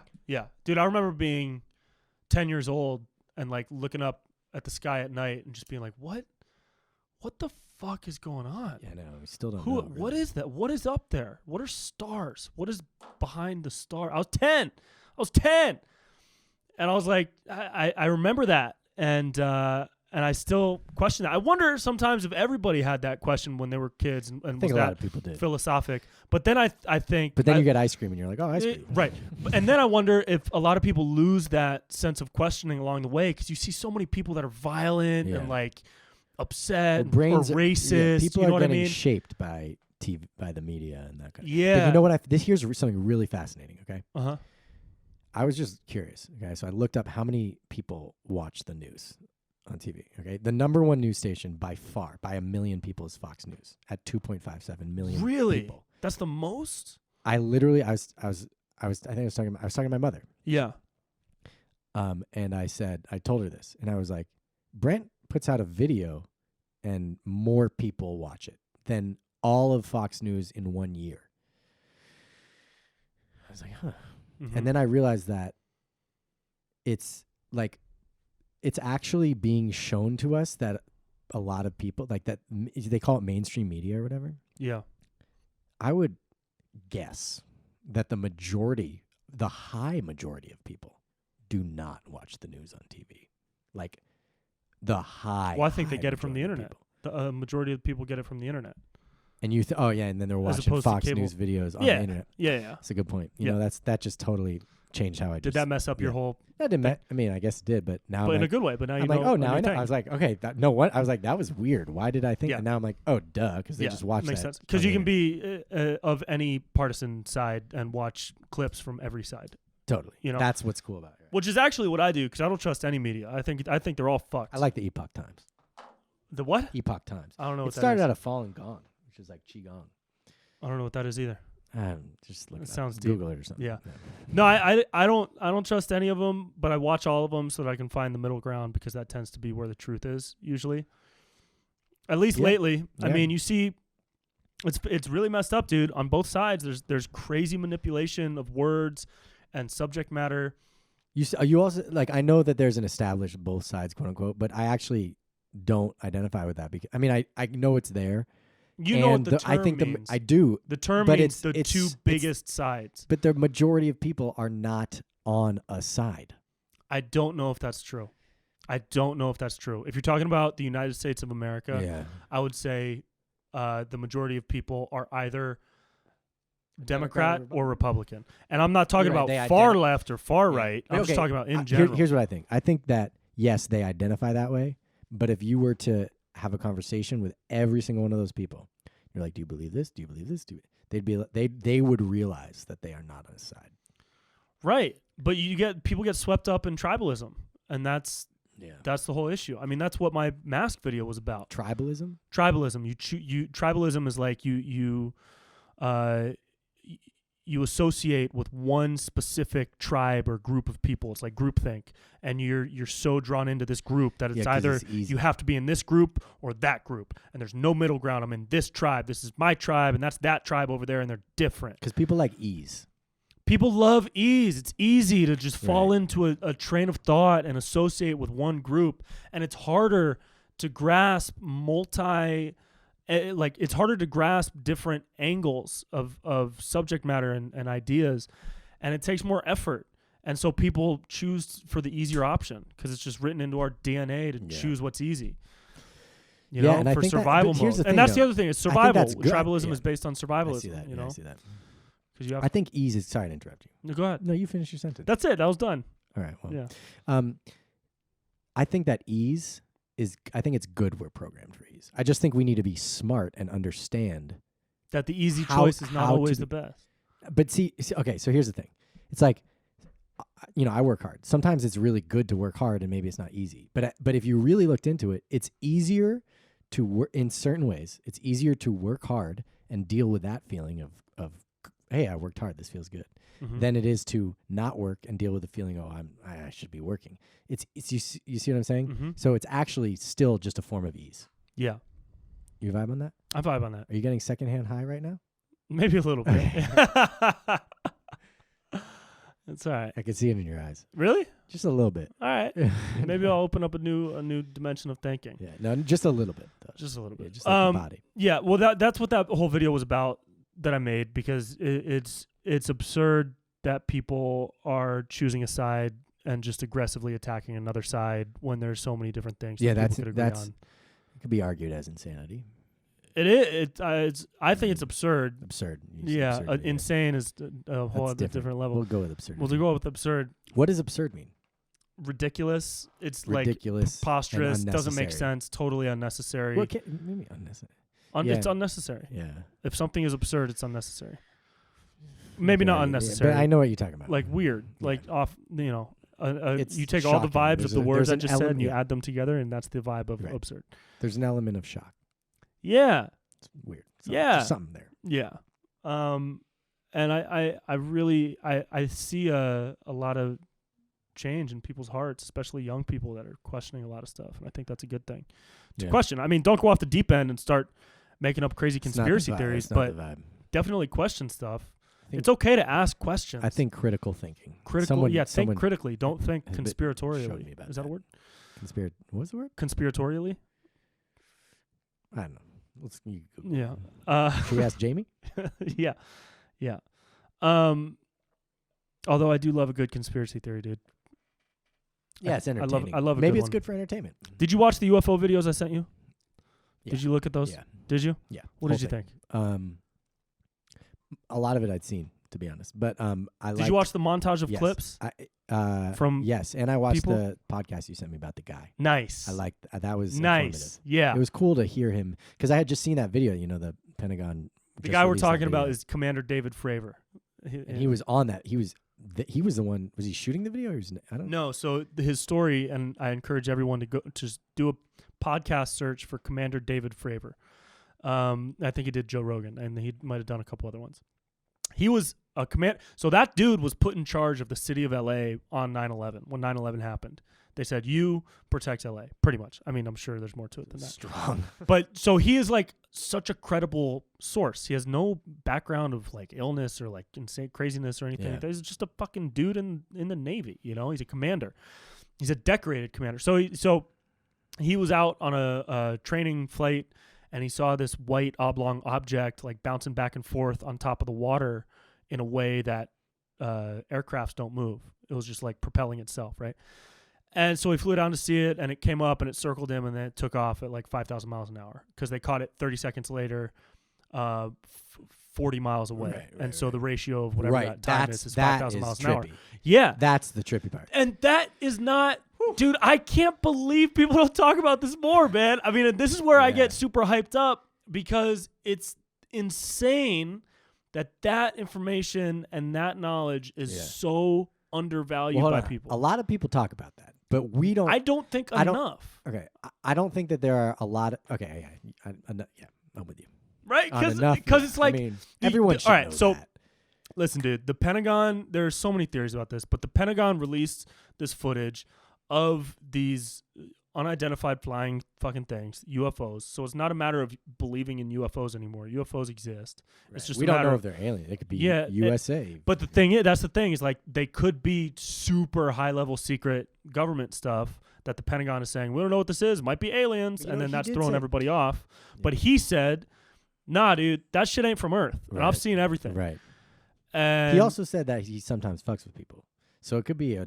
Nah, but he fucks with people in a different way. He hits the afterburners at midnight over campsites and pretends to be like a flying thing. So I just think it's crazy that shit exists and it's not like being heavily looked into 24 hours a day. Because if you think aliens are here, and that sounds like such a ridiculous thing to say, but it's only ridiculous because we've been programmed to think it's ridiculous through media and movies our whole lives. We think of Mars attacks and the little green men and shit, and that's not necessarily what this is. It's stuff that naval pilots and people in the army have seen for years, have no idea what it is, say it's not human technology, and everybody's like, maybe it's aliens. Well, okay. I mean, what are we going to say? I guess maybe a lot of people don't talk about it because we could theorize all we want. We have no idea. I think they get to that point of like, the weirdest thing about it is that if you have all these credible people saying that's not human technology, right. Why is there not like an open, active investigation by the government we know of? Right, that we know of. We don't know about it because having that technology would literally change the world. Because they haven't finished figuring it out. It's like telling people an experiment before the experiment's over. Yeah, but why not? They don't know the results. What are they going to say to us? Hey, we're looking into aliens. Yeah, we're working on it. There are people that have shared that's like I feel like that. Yeah, but And that's true. And why agree with you. Why are people not like my level of interested. excited? You know what I mean? Yeah. I just want people to be excited about. I'm not calling for riots and shit and people to like investigate and bring shit to the courts and like we want to know about aliens. I'm not talking about all that. I'm talking about what the conversation that you and I are having right now. I would love for people to just say, "Hey, fucking Frank, what's up, bud? How you been, man? Yeah. Hey, by the way, did you see this Pentagon footage? Isn't that crazy?" And just have there be like more of a conversation about it. You know what I mean? Because you're doing. I mean, you. Well, that's why I'm bringing it up because, you sound like Joe Rogan. Like the tone of your voice. Is that because I'm just podcasting? Maybe I listen to him too much. My voice sounds different. Well, I'm really enjoying it. No, he doesn't get as excited as I do. Dude. I get no. I just mean that there are some similar intonations that I'm noticing in your tone between you and Joe Rogan. You know why that is? Which I think is great, by the way. It's a great thing. Well, I don't want that. But do you know why that is? Yeah. Is because I think whenever you're starting to do something creative, you take inspiration from someone else. Kobe took from Jordan. That's why Kobe's game looks exactly like Michael Jordan's game. Kobe and Jordan. Yeah, when I first started doing stand-up, people told me like once a week, "Hey, man, you remind me of Chris D'Elia." Right. Which is a compliment because he's fantastic. I also want to clarify, you're definitely different. Like you have Brent, like you hear your voice. And it's I'm trying to figure out who I am as a podcaster, and I don't know who that is yet. I'm trying to figure it out through podcast. And I'm figuring out through doing the fucking thing. I'm on episode 12. 12, yeah. So, but when you're doing music, when you first started doing music, you were inspired by people that you looked up to, and you had some of their sounds in your stuff. I still am very heavily influenced by. Yeah, and I'm very heavily influenced by Jim Carrey, which is why I make weird ass faces all the time. You know, it's great. Thank you. So that's why I think maybe you pick up a little bit of. Yeah, that because I listened to so much of his content, and it's naturally going to come out. I'm not even trying to do that. You know what I mean? But it's good. Anyways, I want people to be excited about that shit because I think it's real. And if it's not real, look, I don't know if it's aliens. There's a theory that it's us from the future, which I think is a pretty cool theory. But I just think people should be thinking about it more and talking about it more because it's cool. It's just an interesting topic. It could be us from the future. It could be just the government trying to hide that they're doing stuff. Chances are it's people from another planet, I would guess, considering how big I would the guess it's universe people from is. another planet. Yeah. Yeah. Maybe or not even people. Not even people, just that's their drones. It's probably their Well, that's the thing, probably too. It's probably alien drones because you think about, Why would an alien go on a drone when you could just be a drone? Yeah, they'd send stuff and then they would get the research back and they would know all about our planet. We do that to other planets. We do that to other planets. Clearly, that's got to be what it is. Of course, that's what it is. Especially if they're so far away, they have to make, even no matter how fast you go. Us. That's cool. Imagine if we saw another planet and we're like, whoa, there's life, there's people. Yeah. That's which, probably dude, we're so close to doing that. Where, though? I heard Mars is underground. Mars has water underground. It has ice, vast oceans of ice underground. They know that for sure. Right. And they think life could have started on Mars and gotten hit by something and then chipped off a piece of the chunk of rock that had. We have there's so many speculations. This kind of stuff is like you go anywhere with it. But that's fucking cool. Yeah, but anyways, they're looking for extraterrestrial life now on other planets, and they're able to do it because they can see a planet passing in front of a star, and they can see the way that the starlight, every star is a sun, right? So they can see the way that the light of that sun passes through the atmosphere of the planet that's in between us and the sun, and they can see what gases are in the atmosphere based on how the light passes. I feel like I need a telescope. You do need a telescope. Would you do? Dude, when I was 11, I asked my mom. I begged my mom for a telescope. She got me a telescope. No, I really actually want. Would you mind writing that down? I mean, I can't. We're using my. You want me to write? I'll remember that you want a telescope. It will make me feel safe. Okay, Jamie, write down that Nate wants a telescope. Yeah, or just text Nate that he wants to. This is just how I do. Dude, remember when we used to do that all the time? Yeah. Yeah, because I still do it now. It makes me feel safe. I like writing things down. All right, but the backstory of that is we would go to festivals and we would go out for the night, and you wouldn't bring a phone because you didn't want a battery on you. I didn't want to carry anything. I didn't want anything. Oh, you wanted to be free, and I wanted my phone because I just wanted a flashlight. It's practical. Take pictures too. I wasn't looking at the time or fucking around on Facebook because we were in a different dimension, and that wouldn't have helped. So you would say to write stuff down all the time for you. And I am very grateful. It would be like ridiculous things such a that I good wrote friend down. that you would do it. I would do it all the time. And you still did just now. I just did. I appreciate you. Yeah, that'll happen forever. That's dope. Yeah. Yeah, dude. I think more people. Maybe people are super interested in this stuff too, and they're just like maybe there's groups. Have you seen Close Encounters of the Fifth Kind? No, I was gonna rent it. It's worth watching. I mean, yeah, there are that dude's a little bit of a nut though. Okay, there are lots of people though out there that are calling in aliens. Yeah, that's the part I get a little weird about, is when it gets a little like... I'm not saying they're successful, but I'm saying... How are you going to call in an alien There's a whole thing you do. You gotta watch it. I'm not saying it works, and it might be crazy, but the point is that there are people interested. That is an example of a lot of people. Yeah, that's a little too deep down the rabbit hole for me. I'd be interested in watching that because that's the type of conspiracy thing that is entertaining to me, but it's not the type of thing that I would ever get involved in or like participate in. I'm not going to call in aliens. One time, a couple times. No, I'd rather meditate and call in vibes, dude. I wasn't like doing the whole ritual, but I was like, hey, you want to show up? That kind of vibe. Oh, sure. It's a cool vibe. Yeah. Sorry, what are you saying? I've talked to trees just meditating. You know, I've said like, what's good, tree? I can tell you. I'll ask. Meditating can I ask in the myself jungle? a question and then answer it? Okay. Should I try to do it in Brent voice? Yeah. Okay. Oh, I don't think I can. I'm just gonna say the question is, what is? I'm not even gonna ask the question. I'm just gonna answer the question without even asking. Yeah. The thing that I've taken away most from this whole COVID thing, because that question is, what have you done? What's the thing you've taken away most from this whole COVID thing? Right. Good question. Well, so far is the importance of a relationship with nature, with Mother Earth. However you look at Mother Earth, if it's spirit or nature or Earth, your relationship with Earth, with the trees, I've found that to be the most important thing in this to really come away with and to like apply to my life after. It's just checking in, like communicating, asking questions, just like feeling the core of the earth and aligning your being to vibrate at the way that the earth vibrates and being aligned with it. And that's, you get into the whole law of attraction, synchronistic stuff. It's a little. But you believe that the law of attraction in certain ways. Yeah, in certain ways. A lot of it I don't. But not that I don't. But in it has to do with feeling, not necessarily like thinking a thought, being like I want that. It's the feeling that you already have that. Yeah, the theory that I can vibe with around that is that if you're saying I have a red car, I have a red car, I have whatever, I have a red car, and you want to manifest a red car. Yeah. You're like training your system to associate with a being that has a red car, and you're feeling that on a cellular level. I have a red car, I have a red car.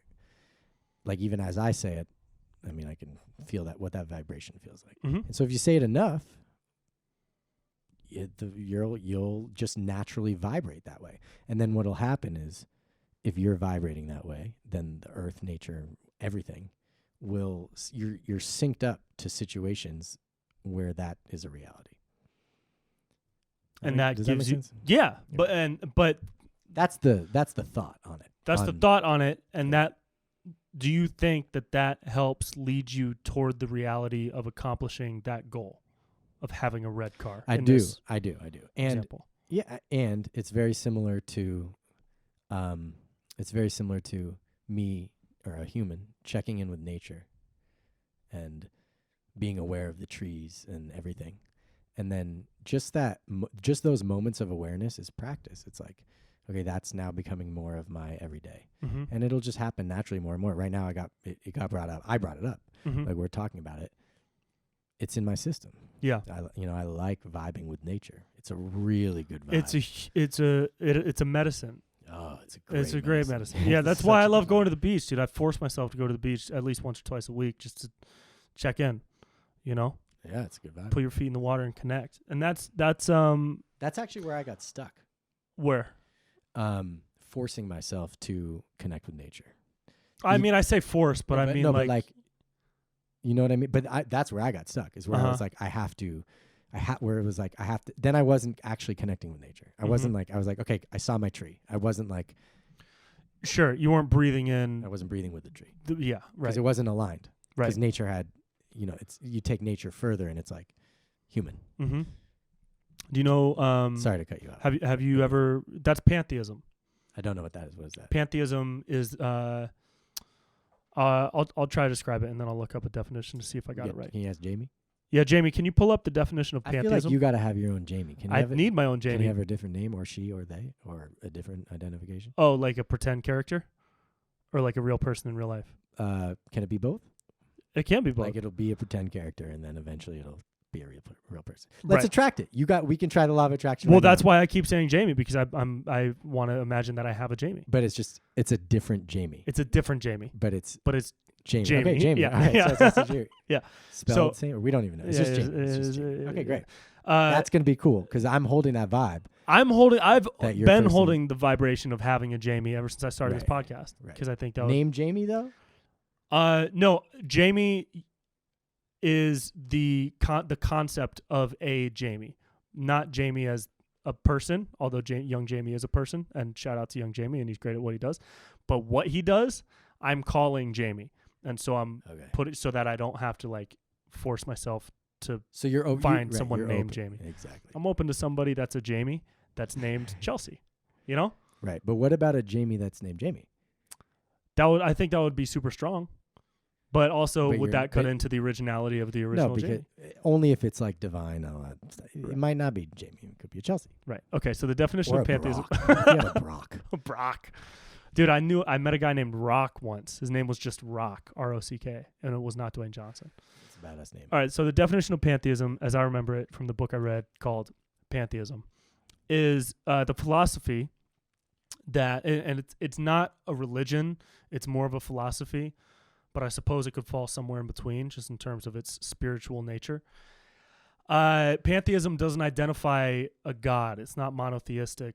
It's not even polytheistic. It doesn't identify gods. It identifies the one energy of the universe that can be found in literally all of nature. A rock, a bird, a leaf on a tree. Energy runs through all those things at the same time. Your body, my body, not the light stand in the corner of the room necessarily, although that was created from nature. Everything on planet Earth was created from nature, right? Because you can't have anything on Earth without Earth. So that's not, you can fly in from another planet. Oh no, but I'm talking about like material things that people make. I was quick to correct. That's okay. Yeah. So pantheism is that idea. It follows the belief that there is one plural, not one plural. There is one like we're energy all one. flowing is through that like we're all the universe, one and the universe is quote unquote God. Right. You. So the people who are like we're all one, similar, they might not be into pantheism. Is that I say that right? But here's the definition. But that's pantheism is a belief that reality, that all things compose an all-encompassing, immanent God. So it does not recognize a distinct personal God, anthropomorphic, which means like human in nature, I guess, or otherwise, but instead characterizes a broad range of doctrines differing in forms of relationships between reality and divinity. Yeah, because pan means everything, and theism is the God. Yeah, so it's the thought that the universe is God, pretty much. I vibe. So and I take elements of that. I don't really subscribe to one specific doctrine of belief. I take elements of that and Taoism and my own beliefs and from my own experiences. That's how you gotta do it. Karma, pieces of karma, I really like. Pieces of the law of attraction, I really like. And I've pieced it all. I'm still figuring it out though. I have no fucking idea. You know what I mean? Right. But I think I was never. I wasn't raised religious. I'm the first generation of my family that wasn't raised religious. That's cool. My mom was raised Catholic. What percent? You said you have no idea, but what percentage actually of an idea do you think you have? As far as my spiritual beliefs, just of what you're talking about, what's going on? Just like sure. What percentage of it? Like, man, let me feel that. Let me feel that question. Feel that. Yeah, there you go. Check in. Yeah. For myself, and I can't speak for a truth of the universe. No, but for myself. Yeah. And I don't think I'll ever be 100%. Yeah. And I think that's the fun of life, is that you never really figure it out. You're always climbing steadily more toward that 100%. Sometimes you're dropping even lower than you were just to build back up with new beliefs. So as far as that whole sect of my life goes, I would put myself at I got maybe 55% figured out, 56. That's what I was going to say. I was saying 55. That's crazy. Swear. In my brain, I was... You serious? For me, I was going to say the number 55 is like coming. I was gonna say it. It came to me, dude. That's crazy. That's what's up. Whew. Do you remember that time we went to Vegas and we put $5 down on a roulette number, and it was a number 16 because it was my birthday, but we were there celebrating both of our birthdays because they're close. Right. And we each put 5 on the number 16, and it hit the number 16, and we won like $400. I remember that. That was cool. No, we lost. Well, I lost. Though, yeah, I lost everything. Yeah, I think cool. we're always figuring it out. You know what I mean? And people can be religious, and that's fine. Just don't join a cult, probably, because those tend to have a bad track record. and don't, I don't know. I'm not giving religious advice, dude. I don't care. I'm not saying, I don't want to say don't. That's a weird word. Here's this. Do whatever you want. As long as it doesn't like affect other people and you don't kill anybody with a murder hornet or whatever. Do whatever you want. Try to figure it out. Just keep trying to figure it out. Love each other. And love each other, yeah. Hit me with a little beatbox, dude. Boom, boom. Okay. Hit me with a little beatbox. It's interesting in the microphone. Before you start, you take a lot of inspiration for your music from your beatboxing. I hear so much. Beatbox. There's a lot of patterns. Not even that great. It's the funny part. Yeah, but there's a lot of patterns from your beatboxing that I can hear in your music. Yeah. Because I hear it with I express it with. I hear, my mouth is the easiest way to express something. Yeah. Musically. Yeah. It's just right there all the time. And you also play like every instrument. Not everyone. You play a lot of instruments, dude. Yeah. You play a lot of instruments. I remember being at Lightning in a Bottle a couple years ago. It might have been our first one, and maybe it might have been the night of the big, or the big first night. Yeah.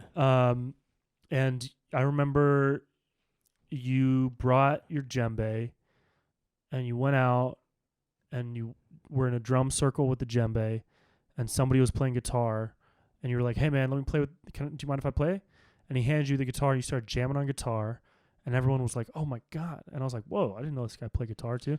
And then we started walking all around. We went up through the campsite, and the luminescent grand was there. Yeah, this huge grand piano that's see-through with lights as you play the keys. Unbelievably gorgeous. And you started playing that. Yeah. And I was like shocked, dude. You play more instruments than like anyone I know. What else? Cool. Djembe, drums, like proper drum set. Yeah. Keys and piano. Guitar, bass. You sing, yeah, and bass, guitar, and sax. I have a saxophone. I can play saxophone. You play saxophone? Not super well, but you know how? Yeah, that's wild. I can't play like the flute. I can play like a native flute, sure, but not like a metal flute. Yeah. Where does that come from? All those just instruments, like birth, like being exposed. It's just natural. Family. What, like, how does somebody get good at so many instruments? I think the same thing. It's like I was vibrating that way as a young kid all the time with music, and my parents would, they would take me to concerts when I was like in the womb and all this stuff. My grandfather was a composer. Yeah. He's a composer. What did he compose? Like a symphony, and it's kind of later in life, but music's been in the family. Cool. A little bit, enough. Yeah, that's cool, man. Play a lot of instruments. That's cool. I always wanted to play instruments. I tried to teach myself the piano, but I remember you playing Bieber. I did good for a while. Bieber, I could jump back into it and get good. Yeah, I was playing Sorry by Bieber. Yeah, you crushed that song. Oh, I killed it. Yeah, I got really, really good at playing Sorry by Bieber and doing a couple of scales. Yeah. And then my dream was to do it on stage and just be like, all right, I'm gonna play you guys a song, and then play Sorry. And then be like, and the crowd would be like, yeah. And then I'd be like, all right, do we have any requests? And then someone would say a request and be like, all right, cool, I'm going to do that right now. And then just play Sorry again by Bieber. Oh, that's and then just keep playing you Sorry never by got to do that? Bieber. No, because stages don't have pianos on them. Right. But if there is one, then I would do that. You got to be ready. I got to be ready. I got to keep playing my keyboard at home. That's something that I wanted. I really want to learn piano and Italian. I want to learn piano, and I want to learn Italian. I want to speak a different language. That's cool. Yeah. You'll be able to do that pretty easily. I think I'm just going to take a Italian class on Zoom. Yeah, you'll figure it out. Yeah. It's so easy. You could wait for the implant too if we get those up. Would you get an implant? Would you get Neuralink? I don't know. No, not unless the circumstance was a very specific one. What's your interest in getting an implant that makes you smarter, like Neuralink? 4% out of 100%. Wow. Yeah. Okay. And do you feel like that's just going to be another way for you to be manipulated or controlled? I don't know. I just honestly, it's not like. I'm not in. I'm just curious. It's exciting. It's exciting and cool, and there's some really awesome things that can help a lot of people if people are dying of stuff. You can heal blindness, all that stuff. Yeah. I just like, to me, I view it and feel it as a medicine, like a traditional medicine, like a surgery or something. You know? So like, if I'm in a position where that needs to happen, okay, it's not something that I would do for leisure, unless here's another circumstance, is if like I don't know, like the planet was only, you could only like roll with the punches of the planet if that happened. That doesn't feel real. Like it doesn't. Yeah. I don't even know where to go with it. But maybe I can. Yeah, I think we're a long way away from even being able to make that decision. Yeah. Although there is some cool stuff happening with like genetic modifying babies, not to like make superhumans, but to like take away the possibility of a genetic disease. Yeah, you know? I mean it's that could be used for good things and bad things, just like all science probably. That sounds pretty cool. Would you get the vaccine for coronavirus when it comes out? I mean, there would need to be a very specific circumstance for me to take that. I've heard most likely no, very high chance no, almost definitely no, really. But I can't. You need more information. Yeah, I think everybody. I think I need more information for sure. And that's not to say you should or shouldn't take it when the vaccine comes out. It's your life. It might not ever come out. It might not ever come out. It might be a different one every year, like the flu. It's not something that I think one needs to think about or worry about, unless it's really something that I think is in someone's like fear. Right. Does that make sense? Kind of. Not really. Like if someone is, like if you're really like, if you really think that that's going to make, like, if a person knows their own medicine, okay? Yeah. If they are so in fear, or not normal fear, whatever, just wherever they are, okay? And a vaccine is going to bring them more of a feeling of safety, and it's going to be a long-lasting safety that won't affect their body in a negative way. And I say safety because I'm talking about mental safety. Mental safety. Like health and clarity. Yeah. And just then security. Sure, and who knows, maybe vaccine, I don't know. The whole thing makes me feel, it's not like. Yeah, it's a weird, it's all skeptical. What's the word? Theoretical. Yeah. Whatever. We have. There's so much to learn still. Yeah. I just heard a good argument the other day I've heard good arguments both for taking the vaccine and for not taking the vaccine when it comes out. The argument for not taking it was like, the argument for taking it is obvious. It works, and you're not going to get the virus, most likely. Maybe. Depending on the vaccine and what it is. And what science. You believe, yeah. I'm not a fucking scientist, so I can't. Speculate. That's we could like it, yeah. But it's fun to speculate sometimes. Yeah, we're just talking. We're not making any points or recommendations. No, it makes me a little it makes me a little nervous in a certain way to even talk about vaccines. Cool. To be honest, not just because like we really don't know. Like, we don't know what's going on behind the scenes, right? And I don't know the certain energies that are controlling stuff. So I'm probably unjustified, but my system has some caution around talking about that kind of a thing. Cool. Not that I don't have a problem talking about it. I on appreciate the podcast. that. Yeah. No, it's a weird thing. That's the reaction I'm experiencing. It's weird right talking about stuff where you really don't know what's happening with behind the scenes. You don't have enough information. So hit me with a beatbox. Oh. All right, but will you give me like one word, just any word to just flow out? Yeah, I'll give you a word. All right.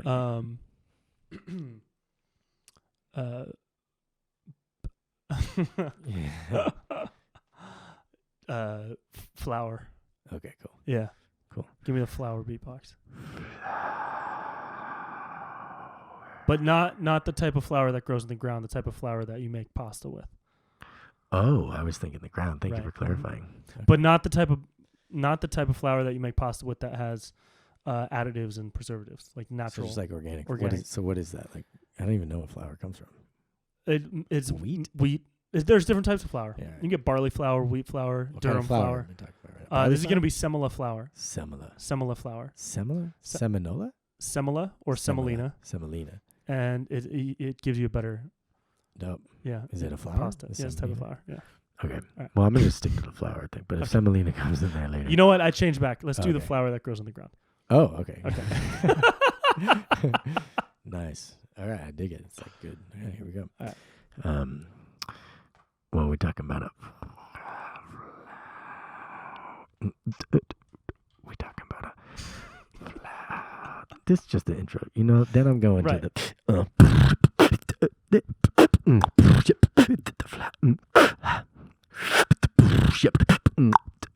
talking about the flower.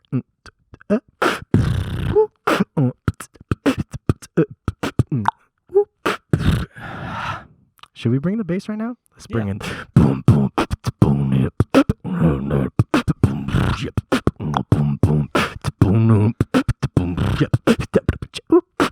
flower.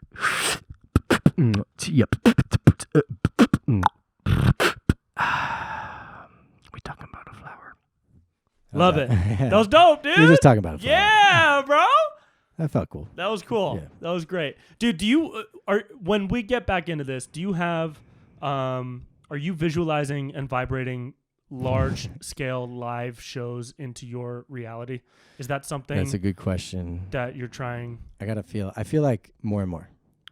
Yeah, like you're getting closer to wanting to vibrate that thing into your life. But I'm definitely I vibrate at the vibe of large shows. Yeah. Yeah. And I think that vibe I'm vibrating at more and more as life is going on. Right. And for musicians, I mean, you have less of an opportunity to play live, I think, than a comedian that can jump on stage every night of the week. So are you like what are I don't want to play live every night of the week. No. but if playing on a large scale stage like, you know, the Woogie at LIB or, you know, whatever, if that's something that you want to make a reality, have you thought of like this?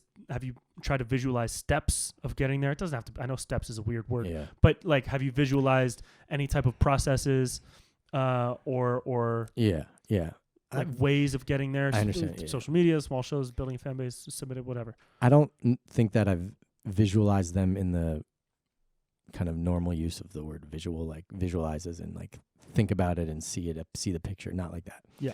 But I do. I have kind of been guiding myself, both consciously and subconsciously, to follow a path that would lead me to more of, you know, playing in front of large crowds. Yeah.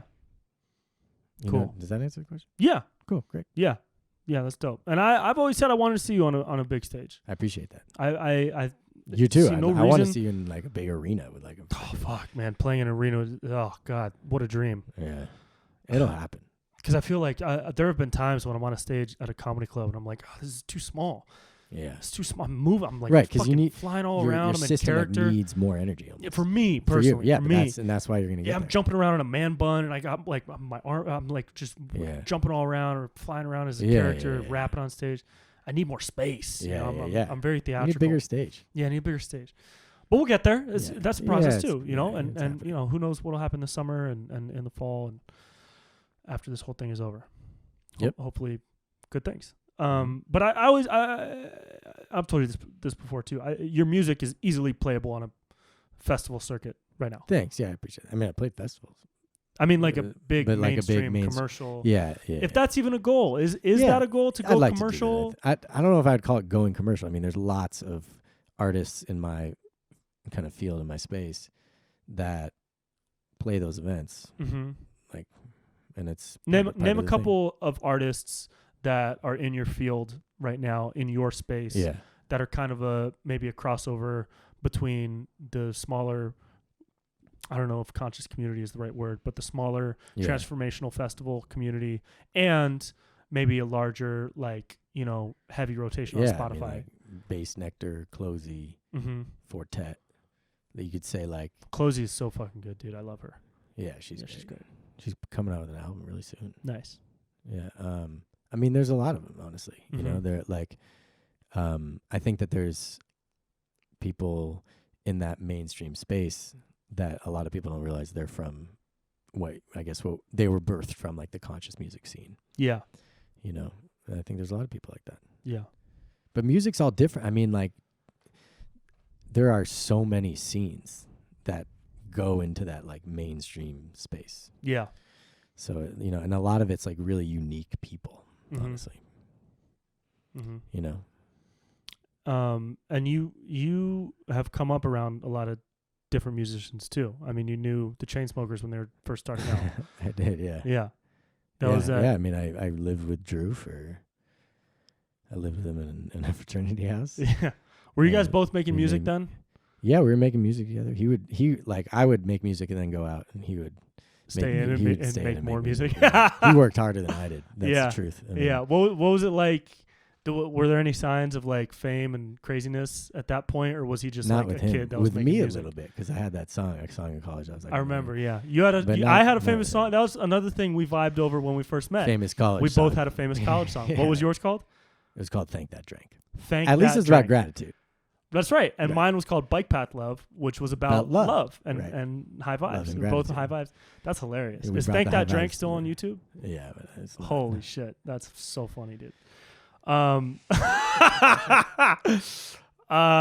tell you, I as a person, yeah, I got to heal and you changed since then. and process. Oh, dude, of course. I mean, it's a long time ago. Same for mine. Yeah, right. Yeah.